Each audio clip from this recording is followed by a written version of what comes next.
बाबा जे चालीले बर खोजे हो रोवे आछो धार। घर में के बेटी चाली हो जाइबू हो रहलू लक्ष्मी हमार। पापा जे चालीले बर खोजे हो रोवे आछो धार। घर में के बेटी चाली हो जाइबू हो रहलू लक्ष्मी हमार। भैया जे चालीले बर खोजे हो भाभी हंसेली ठाठाई।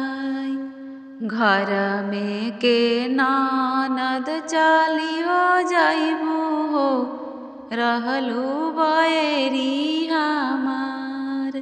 तोहरो बाखिरा हम चरिया रखबो हो रहलू बैरी हमार।